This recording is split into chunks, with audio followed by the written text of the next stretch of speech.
Hello, everyone. Welcome to the English podcast, where we come together every couple of weeks to discuss on-chain data, chart crimes, and metrics that move the crypto industry. Today, we are joined by the team of Ghost, and that makes the team for today Denning, on-chain corgi at Flashbots. Hello, everyone. Hildobby, resident data house at Dragonfly. GM, everyone.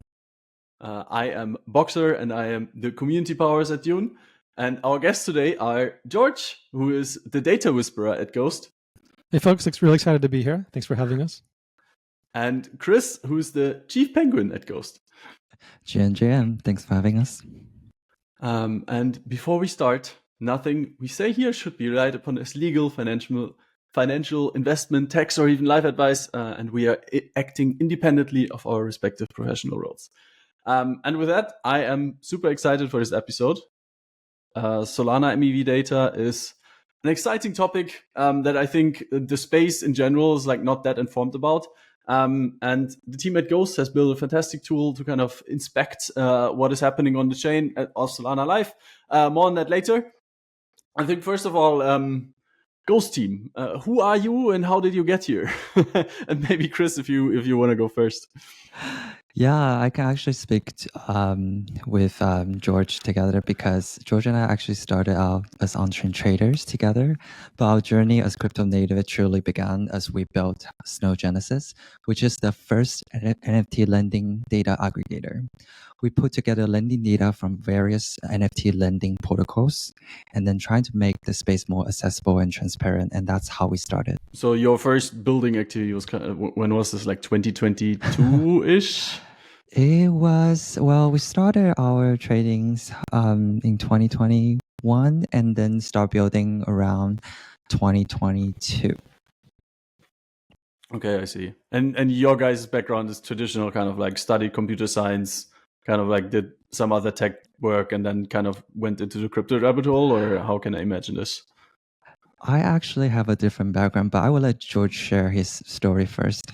Yeah, so both of us, we have software engineering backgrounds. We've worked at startups. After I graduated college, I moved to Japan, and I worked in Tokyo for about 10 years at different startups. Actually, first I started at Fujitsu, really huge company. Then from there, I moved to two different startups that I worked at. One of those startups got acquired by Rakuten, and then one got acquired by a company called GMO Internet. And after that happened, I returned to the US and started working with another friend in San Francisco in the Bay Area, again, as a software engineer. And that's where I met Chris in San Francisco. And he kind of blockchain pilled me, got me into this world of on-chain trading. We did some MEV. We're actually running various strategies on the Binance Smart Chain, which was kind of this pure, everything was in the public mempool environment, which was really fun for us. And we, at one point running a couple hundred nodes, trying to really optimize stuff from a latency perspective. And it was really, really fun. We developed a lot of good skills in terms of data and latency. We don't talk a lot about the particular strategies, although we will say we never did anything like sandwiching or anything toxic like that. But it was super, super fun. And after that, we kind of pivoted and said, what can we build that's really positive for the space? We have a lot of experience with data, data engineering, infrastructure, low latency. Let's build something really cool.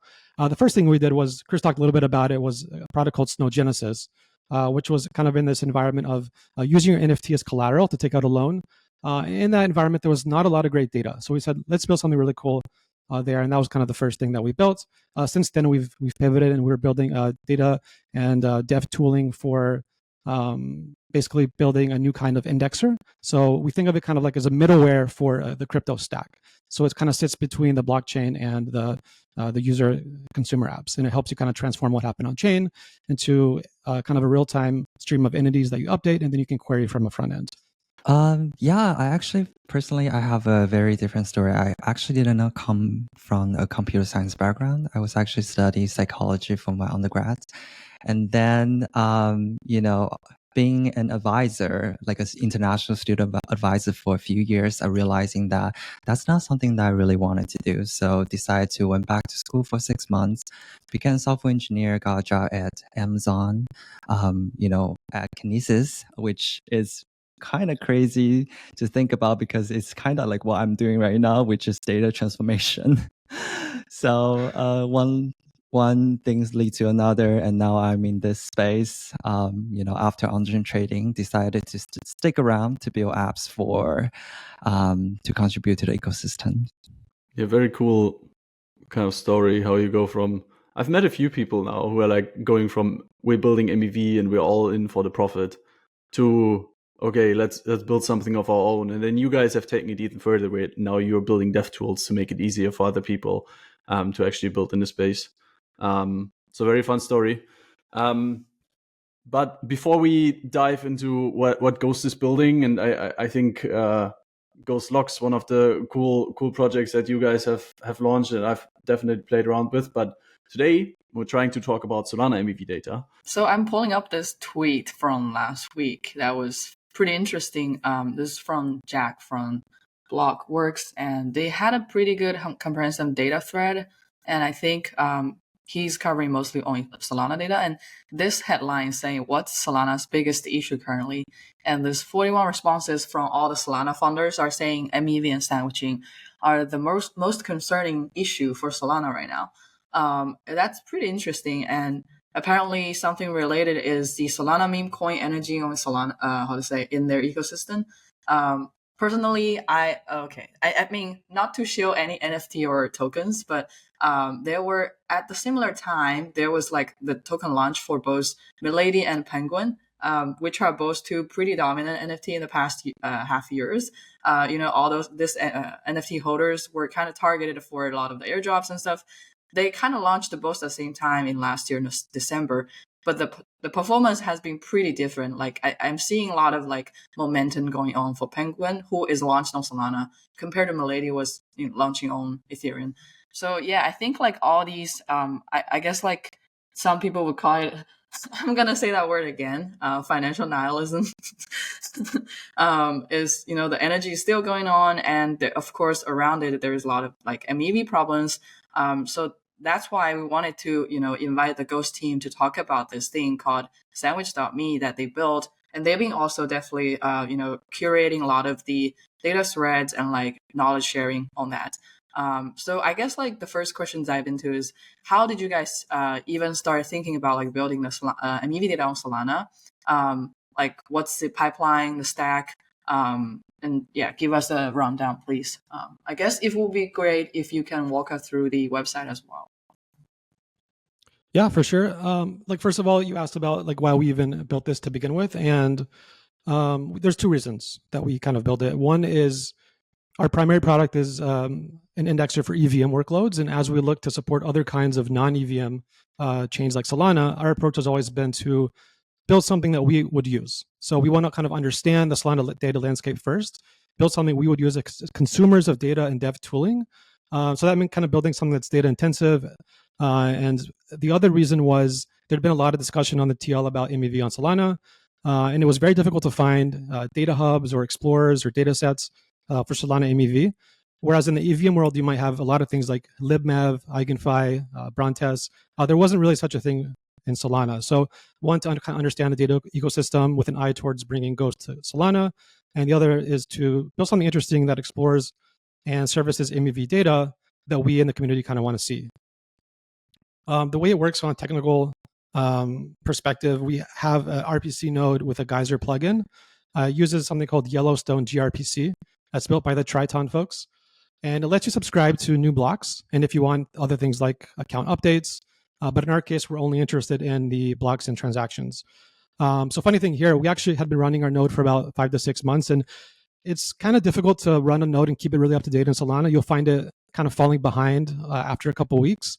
And then when it gets to be about 30 minutes behind, it's pretty much done for. So we'd have to spin up a separate node on Latitude, have that catch up. When that catches up, take down the other one and then restart it from scratch from a snapshot, which was becoming really annoying. But then Helios stepped in and they said, we'll just provide you a free Geyser endpoint. We'll sponsor your project. So they've been very helpful and very nice to, Mert has stepped up to sponsor that. So we don't have to run that node anymore. We can just focus on the data consumption part. We still run the node for other reasons, but we're going to bring that down soon. So basically we subscribe to new blocks from a Geyser endpoint, which includes transactions and all their instruction data, balance changes and token balance changes. And from this stream of transactions, we parse out and store trades. So we look at 20 different kind of AMMs on Solana. You might be familiar with things like Radium, Flux, Orca, and many others. We parse out the pool, the from and to token, the from and to amount, the inner and outer program, the signer, signature, and some other data points, and we store these trades into ClickHouse. And I think at this point we have maybe about 4 billion trades, which is about 1 terabyte compressed, about 2.3 terabytes uncompressed. And this is kind of our base data, right? And from this, we derive various things. We derive ARBs, sandwiches, and this is what we surface on the site. So we can always go back and change the algorithm, right? If we see that, okay, maybe we have some false negatives here and there's a new kind of sandwiching that we're not detecting, we can always update heuristic and just rerun it. So we haven't focused too much on having a perfect heuristic. It's more about having a really good data pipeline that we can always update and rerun. So that's been our focus, being able to rerun things. So this is sandwich.me. It's a real-time stream of sandwiches as they happen. As you can see here, there's quite a few coming in. And is it right to read for each of these transactions, like there is like a front run of the searcher, and then there's some like user transactions in between, and then there's like background? Is that how, MEV are defined the same way like Ethereum? Yeah, exactly. So for each swap, we'll try to find potential victim transactions that swap in the same direction, and then they have a background that swaps in a different direction.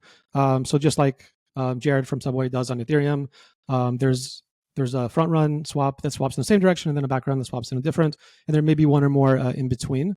Unlike Ethereum, and we can talk more about that later, these are very simple swaps. You don't see things like JIT, liquidity being added, or multi-step sandwiches. It's more like typically a bundle and then a different bundle for a different sandwich.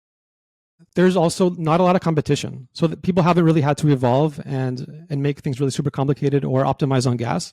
For example, on Ethereum, you'll see people optimizing a lot on gas because everything they save means they can bid less and they can keep the rest as profit. On Solana, these guys are bidding 10 to 20% of their profit, sometimes even less. Especially if it's like a pumped up fund sandwich, they're bidding about 5%. So they haven't really had to evolve because it's a private mempool and there's not a lot of competition. Sorry, I think to jump in, I think you will have to explain us. The tip is to who, I guess, like the whole MEV supply chain on Solana. How does it look? Is it also similar to how there's a MEV boost, or I guess that would be Jito's bundle service, right? And then you send the payments to proposer. So how does the workflow for a searcher on Solana look like?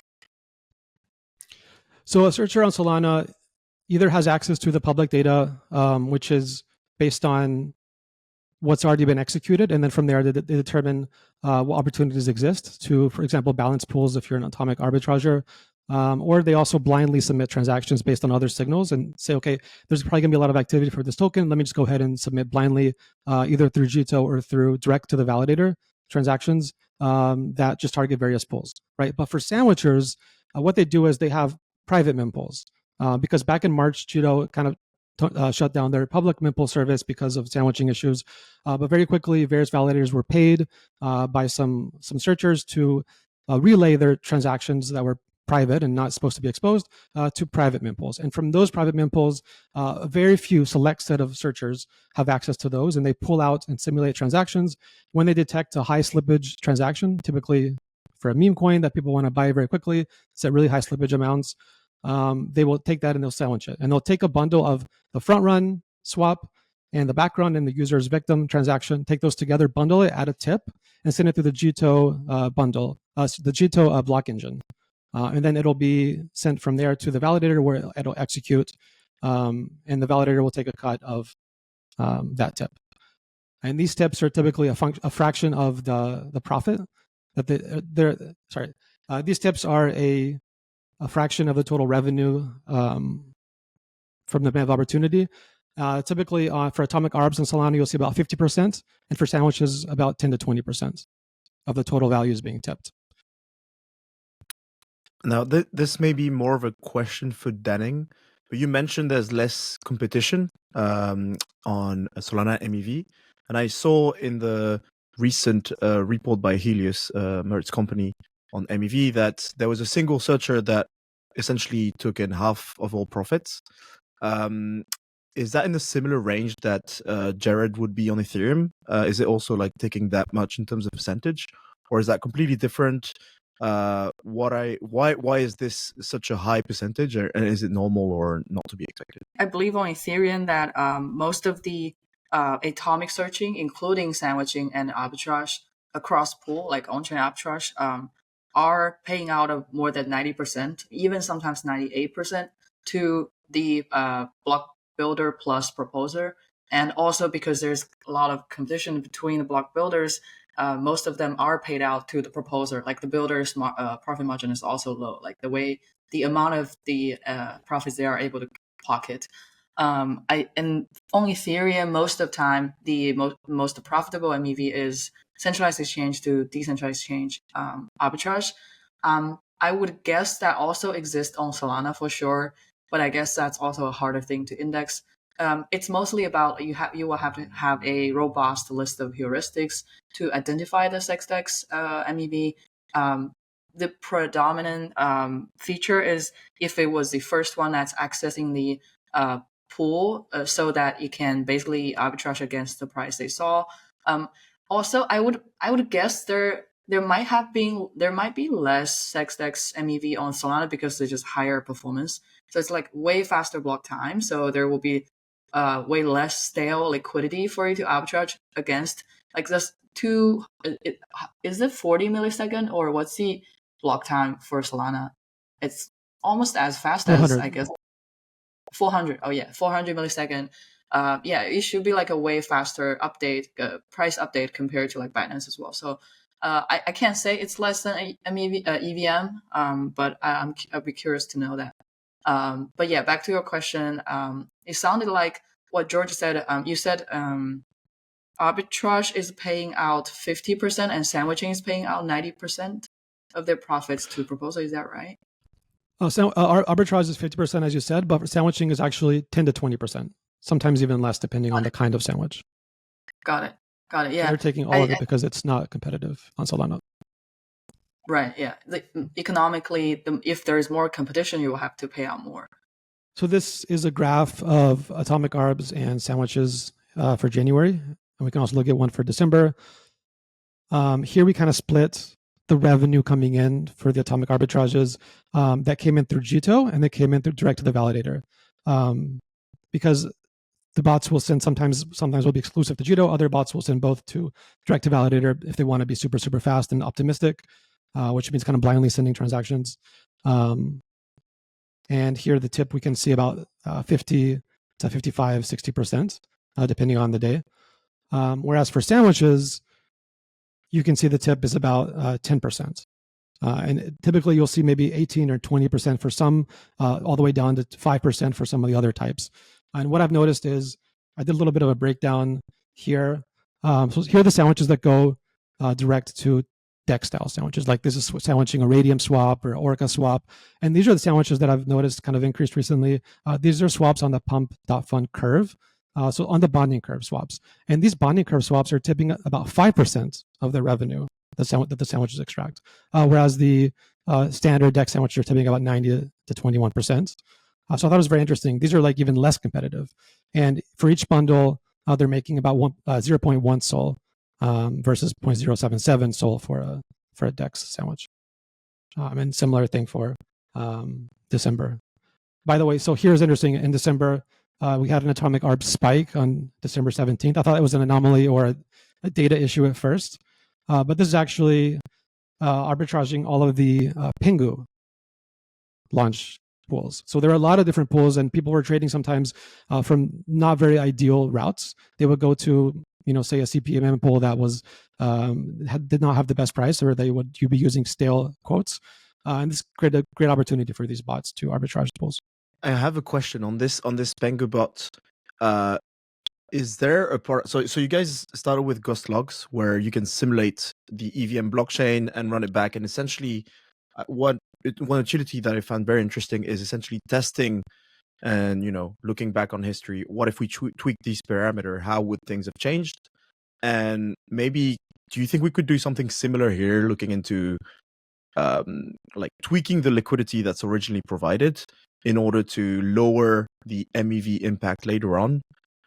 Is that something that's feasible? I mean, it's probably feasible in the long term. Is it feasible right now with Ghost? Is it something you're looking into offering on the Solana blockchain? Or is this something for now exclusive to EVM? And would that be, I think that would be a great analysis. Like, what is the ideal liquidity provision? And what is the relationship to the potential impact it has on MEV, especially around launch where price moves very a lot and people are buying in and out quite a bunch? Yeah, really good question. On Solana, it's very difficult to, or almost impossible today, to resimulate a historical transaction with different inputs, mainly because the size of the data and the velocity as well is such that, unlike Ethereum, Solana does not store all the historical states. They'll store different snapshots, and from there you'd have to re-execute from the ledger data, which itself is very large. So there's, unlike kind of like Forge, resimulate that you can do very easily on Ethereum and other EVM-based L2s, it's not really possible on Solana today. However, if you were to do something like this, I think you would probably start by restricting the set of kinds of simulations you would do, right? You would say, okay, I understand and I can create kind of this white box implementation that would run in memory of how these different AMMs work. And I would take the states of these AMMs. And typically the things like, here's a token balance of these of this pool, right? It has this token, it has this this SOL, and I know exactly what it would swap out, right? I can also take in the different, if it's something like Meteora, which is a fork of the Trader Joe liquidity book. They have different accounts that store different kind of ticks, and they have different liquidity in different buckets. So you would store all that data, and you would store the updates of that, just those. And you would restrict yourself to different kinds of just AMMs, right? And then you could rerun, if I put in this, what would be the different results? You'd have to really pare down the kind of what you can do. Okay, yeah. So yeah, I mean, amount of data is generally, I guess, the problem in analytics with Solana, and it means you have to kind of tone down what you do in your analysis. I would say it's a balance of how much data there is versus the demand for that data. So if there was a huge demand for it, people would step on their credit, because in the Web2 space, this is very small. People would not even call this big data, right? But there's a huge demand for it because maybe you store a petabyte of data at Uber, but that really helps you optimize all your routes. It really helps you optimize pricing and logistics, and now you're getting a lot more from that. But if you were to create a system here in Solana or any kind of a chain that has terabytes of data or petabytes of data, if the demand is not there to match that economic cost, then it doesn't make sense for someone to support that or create it. So if demand were to grow up, then you'll see more people create such things. It was really interesting that in this chart, there's a breakdown of like either the searcher is sending to Jito or they're directly sending to some validator.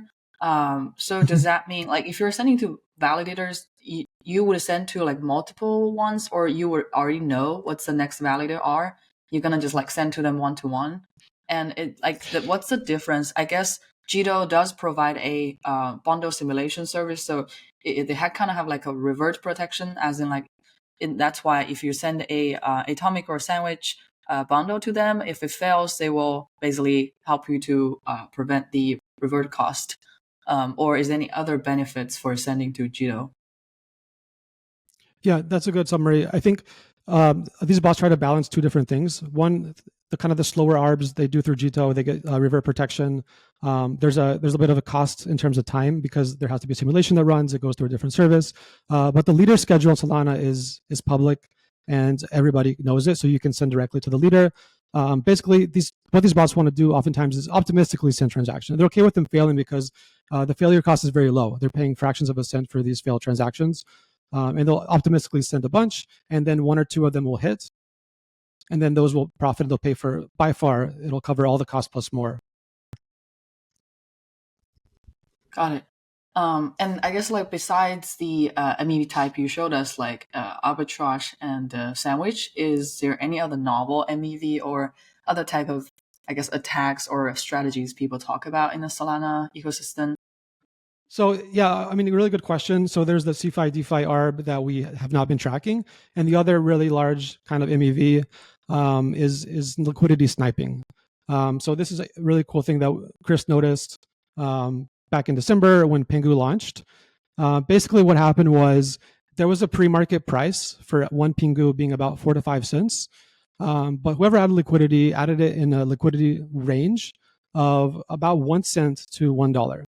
And typically, if you're going to go below the pre-launch price with significant liquidity, then it's going to get gobbled up very quickly. So what happened is within a few slots, a bot detected this, and they were able to buy a lot of this. They bought 5,900 SOL in 4 different clips.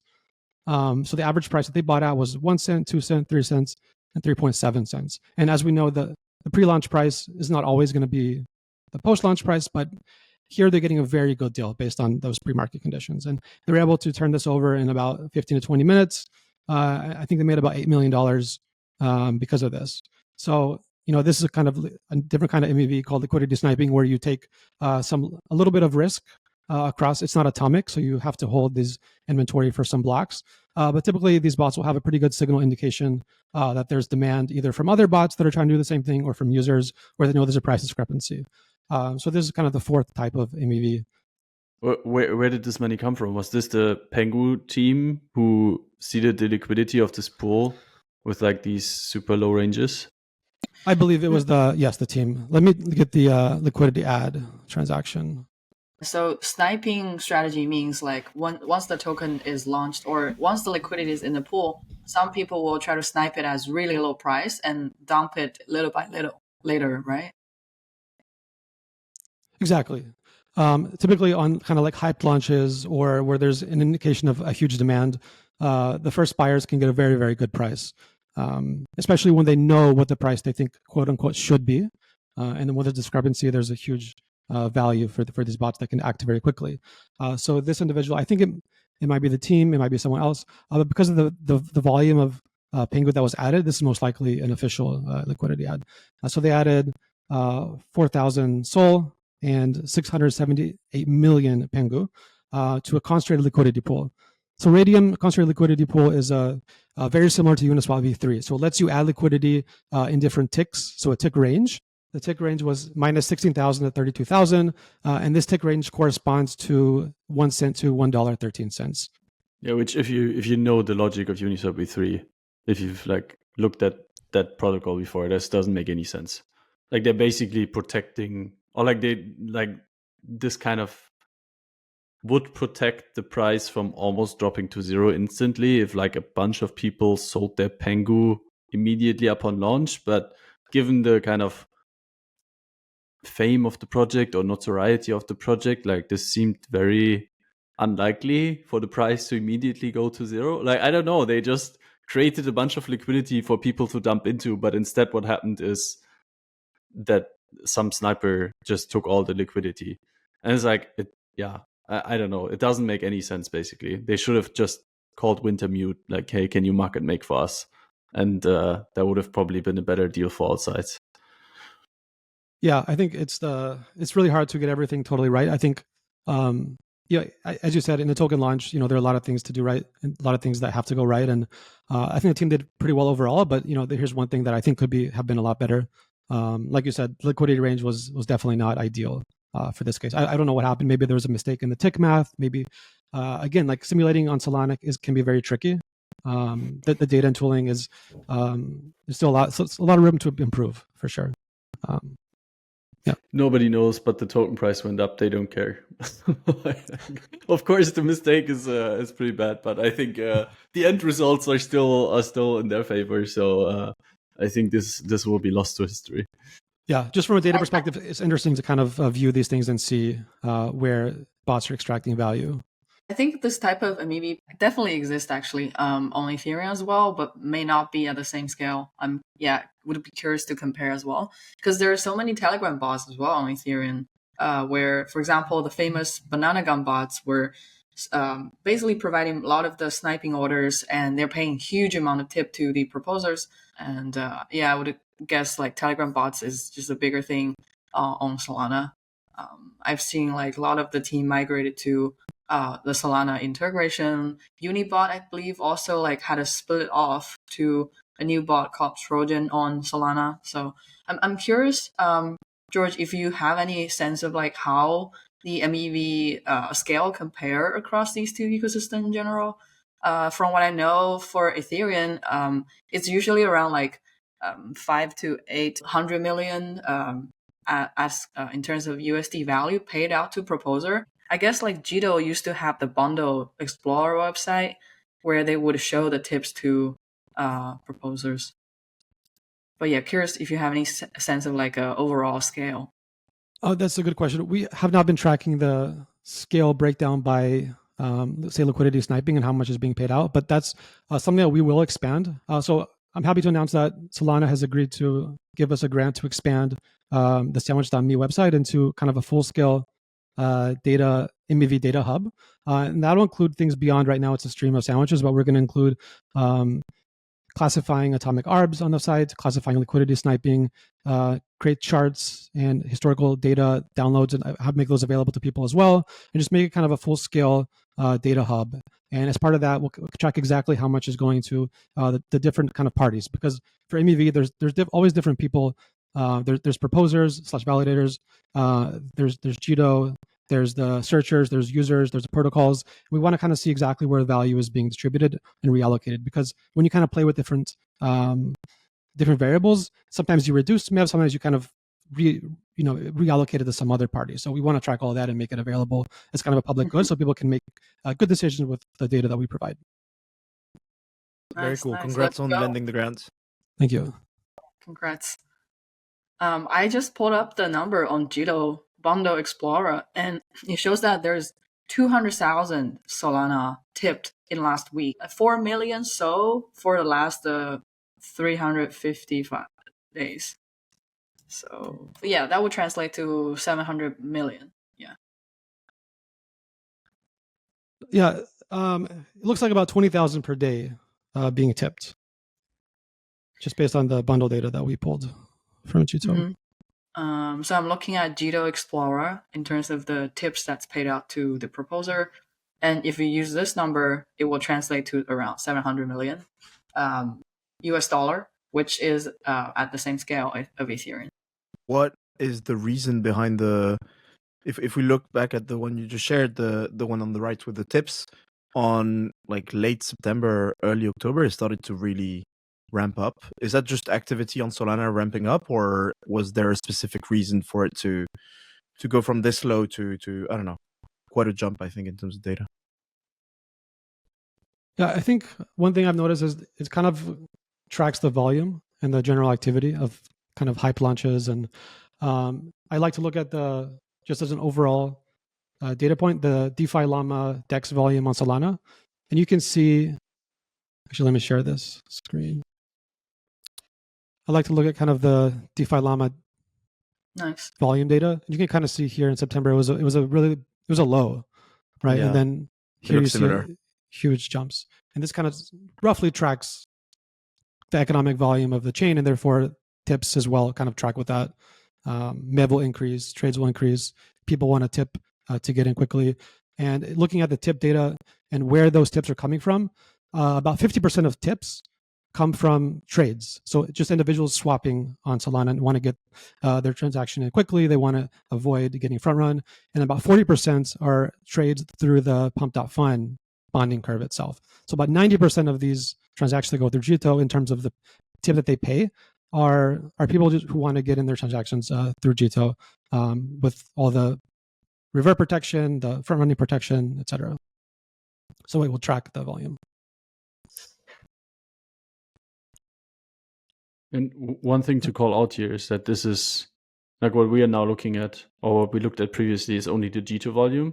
And since Jito shut down their public mempool, now there's also a pipeline from searchers directly to validators, right? So there's like another revenue, or like there's like more in protocol revenue tips, or like tips being paid.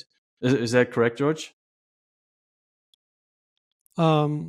You're talking about the public mempool from Jito going away and being replaced. So I would say the public mempool being replaced it's being replaced by private mempools for searchers that directly contact validators through an entity that people have discovered. The Helios the Helios blog talks about who the entity is, and it kind of shows what they're sending to these validators. And this is a way for the validators to share their private order flow with searchers and get some kind of paybacks. The other thing you mentioned was people getting their transactions in quickly. So you're talking about the individuals or bots sending transactions. Is that what the second thing that you were discussing? Yeah, if you're looking at the revenue from Jito tips, we're now kind of missing a part because part of that moved out of the Jito pipeline, no? Well, the thing that shut down was the public mempool access, but not anything else for Jito. So the block engine, everything is as it always was, still available for people to use.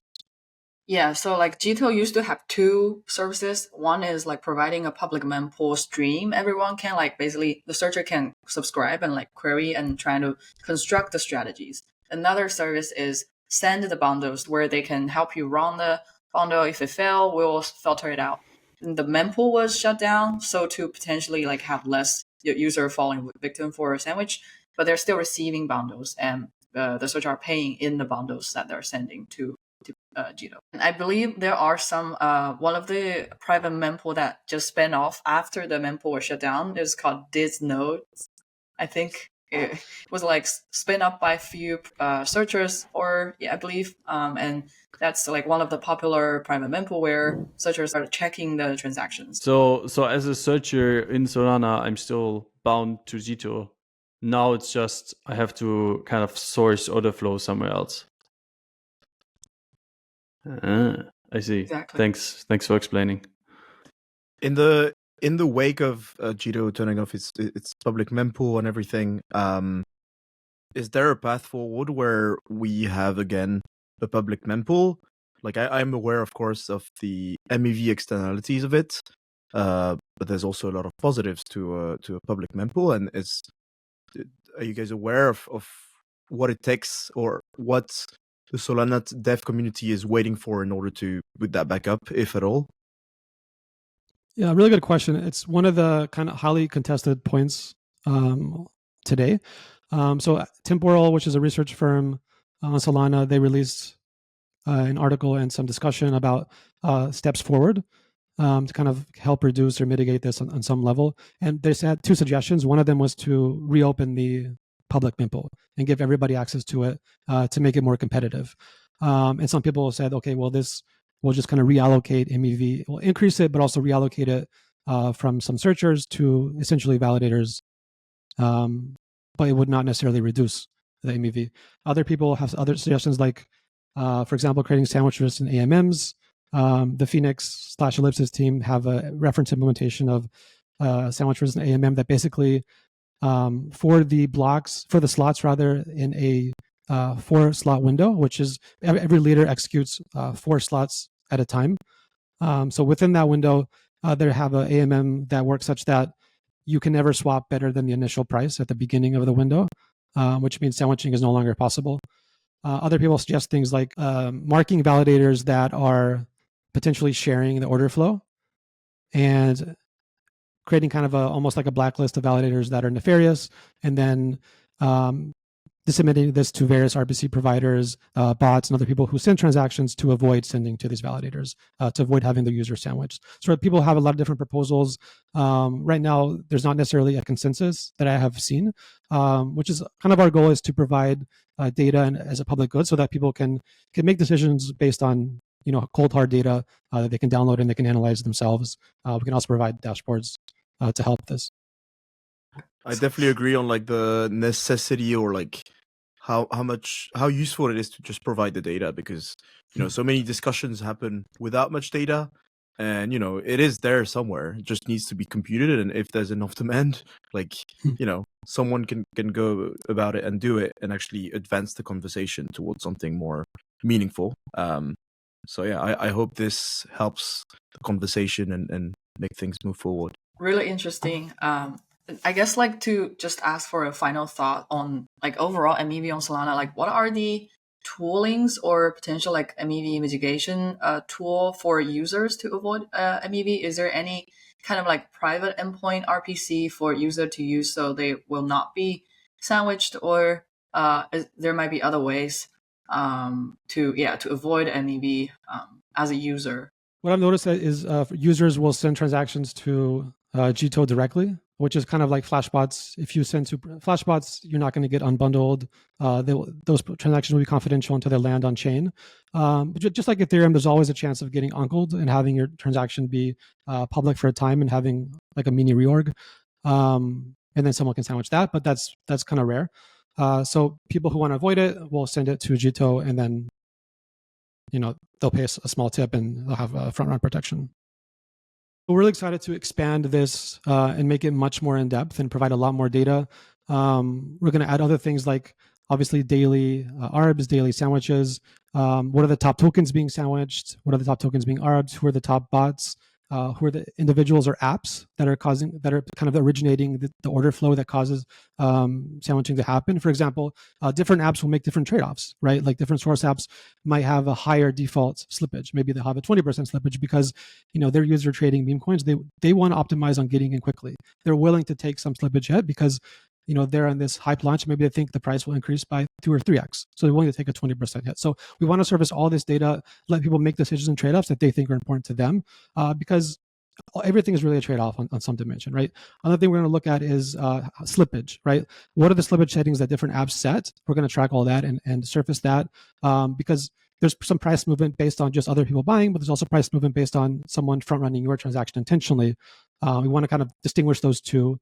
So there's a lot of cool things coming to the sandwich.me. Slippage would be a really interesting thing to measure, but in Ethereum, I feel like my experience has been that it's pretty hard to index because oftentimes a lot of the projects are not really putting all the information on chain. So like on chain, you can see the minimum buy amount, and you can somehow like translate to what would have been the, I guess, like quoted amount based on some assumption of the slippage threshold, and you're just assuming the user were having default slippage threshold.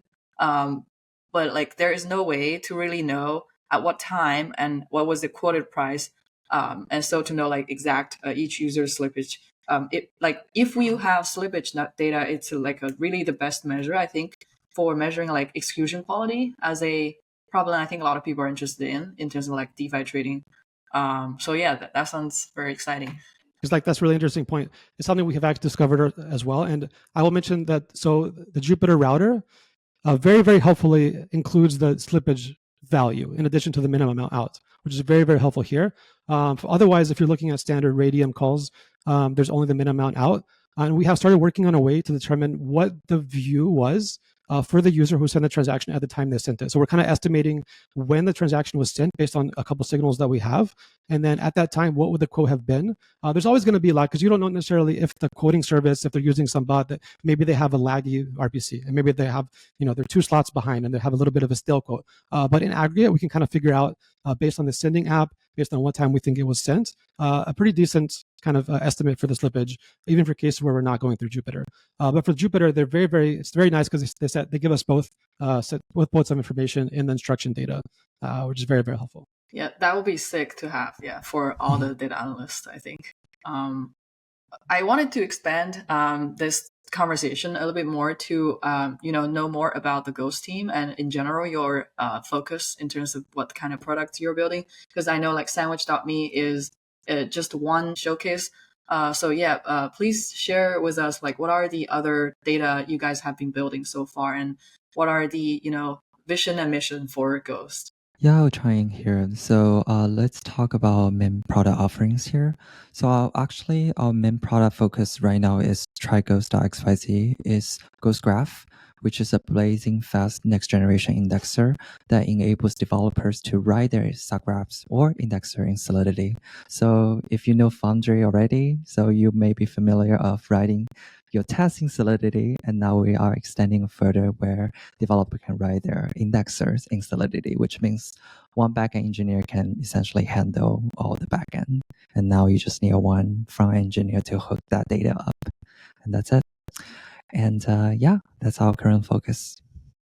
Are you observing similar demand in the Solana world compared to like the EVM world, or do you see things shifting? How do you see your offering maybe changing over time because of the demand for blockchains evolve, I guess? Yeah, as George mentioned previously, that we decided to explore Solana because we wanted to see how our product offering can fit into the Solana ecosystem. So in Solana's case, it may be building in Rust, right, to allow that indexer. We actually, when we first launched Sandwich.me, a tons of people have asked us, hey, can we use Ghost Graph currently on Solana? So we definitely got tons of validation there. It is definitely much needed to have a general indexing solution. Unfortunately, it's not currently our focus at the moment. We wanted to first showcase that, hey, we want to offer the sandwich data as well as arbitrage data, etc. And then from there on, once we have more expertise in the data space on Solana, then perhaps we will extend our product offering there. Yeah, so our priority at Ghost over the next couple of months is to expand our offerings from the existing set of chains to the parallel EVM chains as they launch. So Monad, Mega ETH, Rise, and others are people expect them to launch over the next couple of months, and they're going to have a lot more throughput than what people are used to on even L2s, right? And this throughput is going to be such that it's really hard for some indexers to keep up with that velocity of data. And Ghost has been built from the ground up to support this new world. So in that vein, we actually explored parallel execution. This is another thing that we built that maybe the audience thinks is cool. Let me show you. So this is a parallel EVM visualizer. Lets you see how much speed up you can get by running your transactions in parallel. For example, looking at this previous block here, you can create the dependency graph between transactions. So to run transaction index 138, you'd have to run transaction index 26 before it. But all of these can be run in parallel after running this one. And what we do is, to determine this, we re-execute the block with a dependency tracker. And basically, the dependency tracker will look at what each transaction reads and writes as part of the execution flow. And if a transaction that's at index I reads a value that was written to the transaction at index less than I, and that value differs, then that means there's a conflict because it's reading wrong information. So you'd have to execute the conflicted transaction first and then rerun the transactions that are conflicted after that. And if you were to run all that and create a dependency graph and then remove duplicates and redundancies, this is what you get. And based on kind of the data that we looked at, we can see between 3 to 4x execution speed up just by running things in parallel. And this is not necessarily the only bottleneck because of things like state access, computer the Merkle routes, and others, but execution is one thing that people do want to improve. And this is kind of just a way to visualize exactly how much you can parallelize different blocks. For example, this one is not very parallelizable for this component, right? You can see a huge sequential component where each one depends on the previous one, whereas all these here on the exterior, they can be run in parallel. There's no dependencies. I looked through some blocks on here, and there's quite a few with one central node from which the rest is tied to, I guess. Do you know what is usually that node for? Do you have any idea? Is it MEV related probably, or something else I'm missing? One thing is if everything is swapping into, say, one pool. Oh yeah. Another thing is if it was almost like, imagine like a chain of transfers. So even if you have a very small gas limit and you can't necessarily affect change based on what the previous value was, the system still considers that, okay, you have a different balance than what you expected by running it in parallel, and therefore you may have made a different decision and you may have executed differently, and therefore that is marked as a conflict. I was just feeling really excited looking at this because what I'm seeing here is that basically if you're able to analyze the dependency or like the shared state of transactions that are affecting each other, you can provide a guideline or economic model for the chain to how to design their gas auction. Or in general, because right now, what we are seeing right now in the Ethereum world, where a lot of the order flow are getting exclusively acquired by block builders or different parties. Oftentimes, these block builders are acquiring transactions that are not competing against each other in terms of like, state conflict or anything, but these transactions are paying out in competition for the block auction. I don't know if that makes sense to you guys, but basically, if I am swapping an NFT and Dolby is trying to value transfer to Boxer, your transaction doesn't really affect mine, and we shouldn't really competing in terms of like how much we need to pay out as a tip to the proposer or gas basically we need to pay. But right now, if I am sending to Beaver Build and you are sending to Titan, and these two builders are competing against each other, that will basically causing some kind of unnecessary competition. And I think that's something a visualizer like this can help. I don't know if you guys are thinking about applying this, or does it make sense to apply to EVM as well? But I'm seeing like this is definitely helpful for defining new type of gas auction for blockchain. This is EVM. This is Ethereum mainnet. Oh, right. Yeah, okay. Nice. There was one comment that where someone mentioned using this kind of analysis to understand multidimensional gas pricing. So when there's a high conflict state key, to have some increase in gas for that key, such that you can get much better parallelization by making that such that not every state access is the same cost.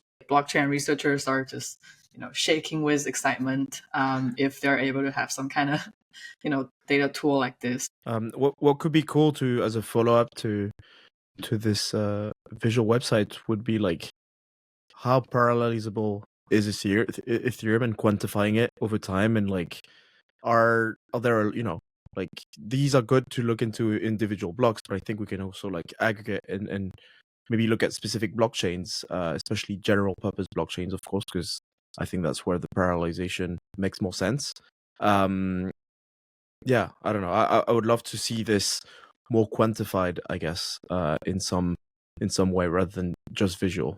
Oh, so we do have, that's a really interesting point. We looked a little bit into this and see how much speed up you can get.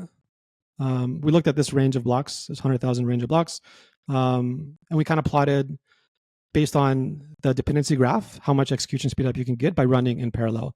And you can see here, most tend to be between 2 to 4x. So like 3x is kind of the speed up you might expect without making any kind of changes to the gas pricing.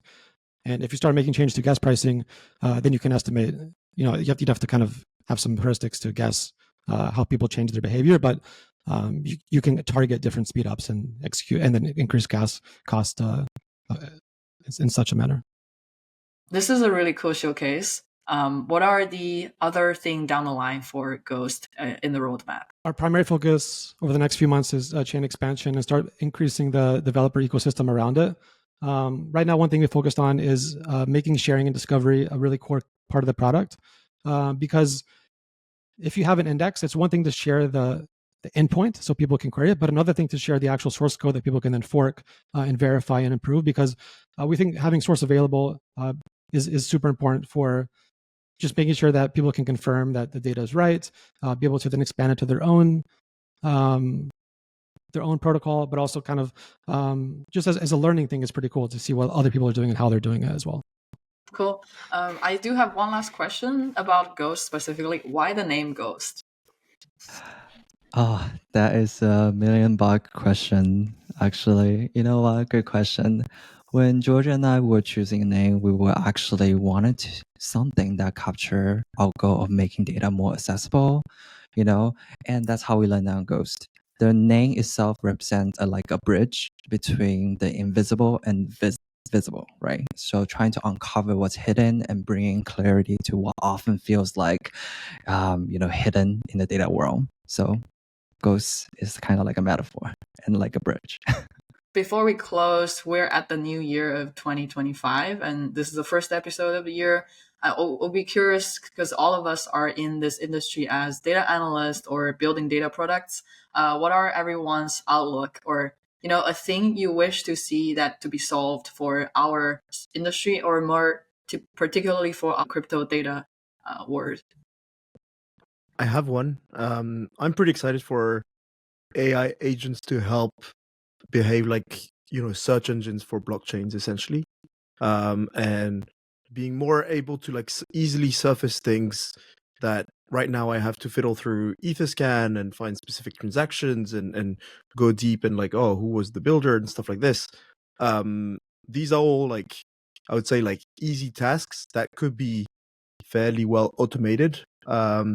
with AI agents. And I think in the Solana world as well could be really, really improved. I think I'm also seeing Helios is working on their Explorer, which has some AI capabilities of like understanding and basically putting into human language is what is going on.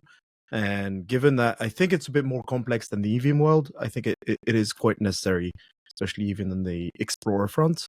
And yeah, I want to see where that goes and how we can help get AI to help us more. Coding is one thing, and that's, this one we're like fairly familiar with the idea already. But I think it has so many other potential things that it can help us with. It's a very VC coded take. Come on. I think this year everyone will get access to state more readily. I think there's a bunch of teams who've now finally gotten to like a stage where it's like, okay, we can index state data, we can index historical state data, we can just replay chains.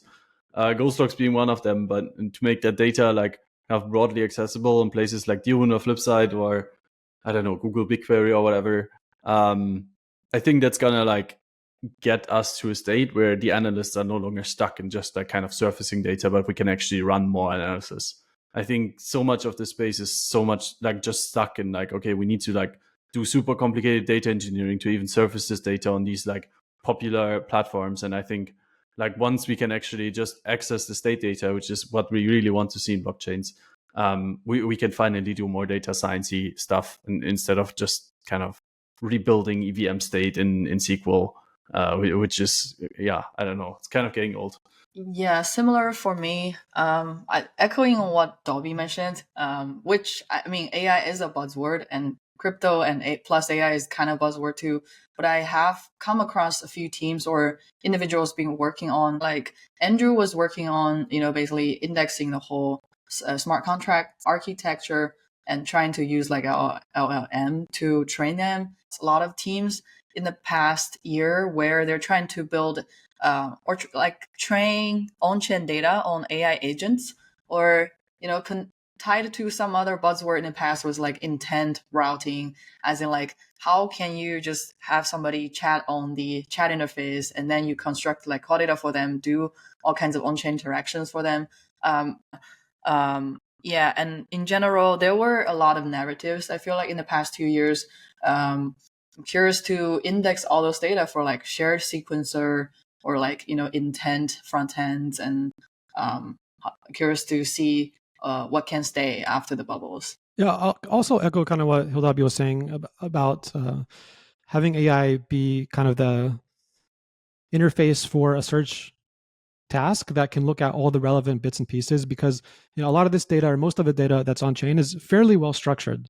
You can parse out relatively in a straightforward manner what the different types of transactions were. Was it a trade? What did it touch? You can look at large scale state changes. You can look at specific blocks, and the LM is pretty good at doing that when you can feed it all the relevant bits and pieces. And Elemi is working on the Sage. I think Danny mentioned a little bit, which I think they're going to expand to go beyond questioning a specific set of contracts, but more kind of understanding at a larger scale. Here are the set of interactions that happen on these set of chains. Give me a way to, first of all, get all the relevant bits and pieces, and then give me a way to either ask some questions or generate some reports around it, or give me kind of a starting point where then I can actually do my data analysis and not have to go in and try to find everything individually myself. So I think a lot of cool, exciting stuff coming in 2025 from all these teams. Again, like also, what's the most common thing that someone will touch that's not necessarily a data analyst or engineer?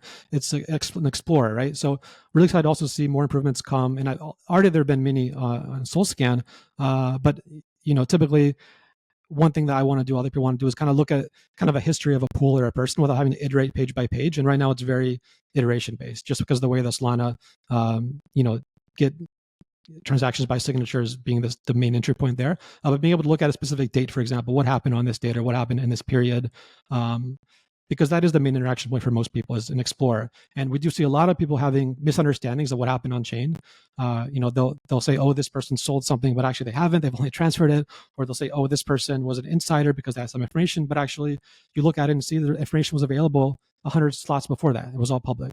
And just being able to really expose that and make it more understandable for a general audience, I think is super important as also more people come on chain. With that, thank you so much for coming on again. And you have listened to the Index podcast. We are back from our short winter break. I think this is like a week too late or something, but we promise to be more on time, maybe in the future. And yeah, see you again in 2 weeks. Bye-bye, everyone. Crypto day wizards, come join us for the parade. From Bitcoin ETF to Solana MEV coin trade, uncovering public secrets in the blockchain shade. Bad chiller, cherry picking liar, we call them out and set chart crime on fire.